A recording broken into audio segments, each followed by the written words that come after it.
L'électricité photovoltaïque, c'est l'électricité qui est produite par conversion de l'énergie solaire.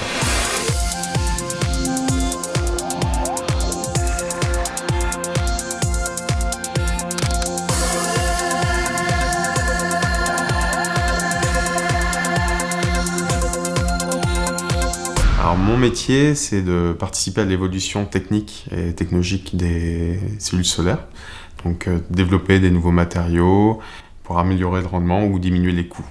En gros, faire que l'électricité photovoltaïque soit compétitive dans un futur proche avec les autres énergies.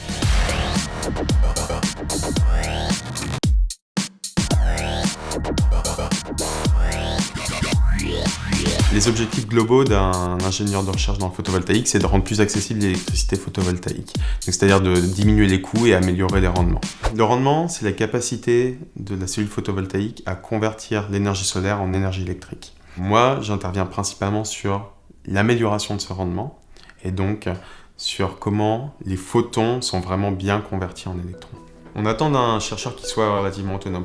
On lui donne un objectif global à atteindre, mais sur une certaine durée, on a pas mal de liberté de travail.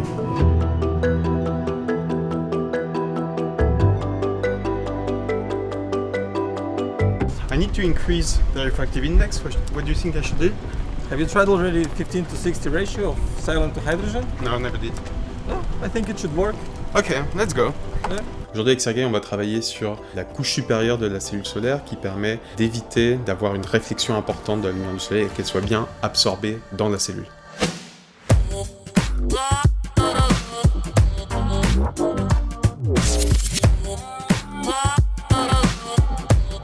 Le photovoltaïque, c'est un domaine qui est très large, qui s'appuie sur beaucoup de choses. On a besoin de connaître la physique, la chimie, des maths. En tant que chercheur, il faut communiquer en anglais, en interne et en externe, potentiellement d'autres langues. Le français pour tout ce qui est rapport et communication aussi.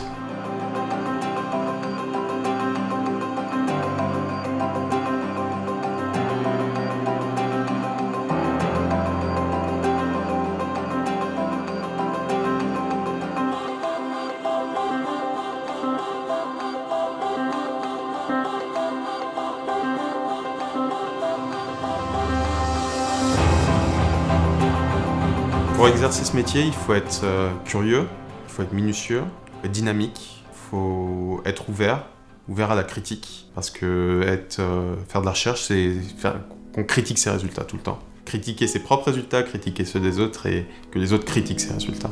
Maintenant, je vais utiliser un équipement qui me permet de caractériser les propriétés des couches anti-reflets qu'on a déposées sous vide, notamment vérifier leur homogénéité sur toute la surface.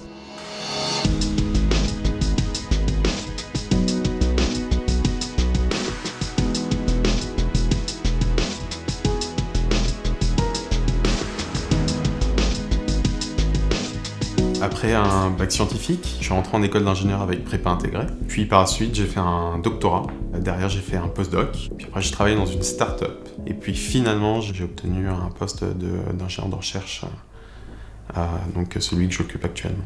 Une fois que les caractérisations sont faites, il faut que j'analyse les résultats. Et notamment, je vais utiliser différents paramètres physiques, comme le temps de vie ou l'indice optique, pour vérifier l'homogénéité de mes couches et leurs bonnes propriétés. Donc regarde là, c'est pas mal, mais il faut qu'on améliore encore un peu l'homogénéité. Qu'est-ce que t'en penses ? Bah, du coup, on pourrait augmenter la pression pour avoir une meilleure homogénéité. La pression du dépôt, du coup. On peut essayer ça, et puis on verra c'est quoi les propriétés, ce qu'on obtient derrière. Faut quand même pas qu'on les perde.